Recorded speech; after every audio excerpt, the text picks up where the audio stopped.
Hello everyone, কেমন আছো তোমরা সকলে? আশা করছি ভালো আছো, আর আমি অনেক অনেক ভালো আছি।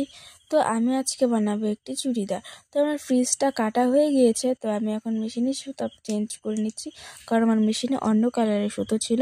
আর এই চুড়িদারটার কালার হচ্ছে সাদাও নয়, গোল্ডেনও নয়, হালকা সাদা গোল্ডেন মিক্স করা, জানি না কালারটা কি বলবো।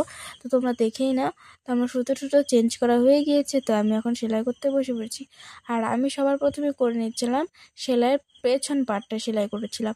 আর তোমরা ভাবছো পেছনে লাইলিংটা আছে? হ্যাঁ, লাইলিংটা আছে, কারণ আমি লাইলিংয়ের ওপরে প্রথমে কুর্তিটাকে বসিয়ে হাত দিয়ে সেলাই করে নিয়েছিলাম। তো আমি প্রত্যেকটা কাজে ওরকমভাবে করি, কারণ ওভাবে করলে কাজটা মানে সেলাই করতে তাড়াতাড়ি হয়, বাট হাত দিয়ে যখন কাজটা করি তখন হয়তো সময়টা বেশি লাগে, কিন্তু এমনি সেলাই করার সময় কাজটা খুব সুন্দরভাবে হয়। তো আমার সামনের পার্টটা হয়ে গিয়েছে, এখন আমি হাতাটা যে লাগাবো, হাতাটা আমি লাইনিং ফলসের সাহায্যে লাগিয়ে নিচ্ছিলাম। তো আমার হাতাটাও করা ফাইনালি কমপ্লিট হয়ে গিয়েছে। তো আমার একটু সুতাটা প্রবলেম দিল হালকা করে, তো আমি আবার ঠিকঠাক করে নিলাম। তো আমি এখন হাতাটা কাট করে নিচ্ছিলাম, লাইনিংটা যেটা আমার বেশি ছিল, তো আমি এখন হাতার সাথে লাগিয়ে নিয়েছি।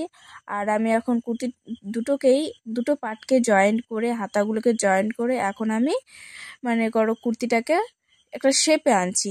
এখন ফিটিংস করা হয়নি, তো আমার এখন ফাইনাল ফিটিংস করা হয়ে গিয়েছে। আর কুর্তির এটা হলো সামনের পার্ট, আর এটা হচ্ছে পেছন পার্ট। কারণ দুটো পার্টই গোল গলা ছিল, পেছনটাও গোল গলা ছিল আর সামনেটাও গোল গলা ছিল।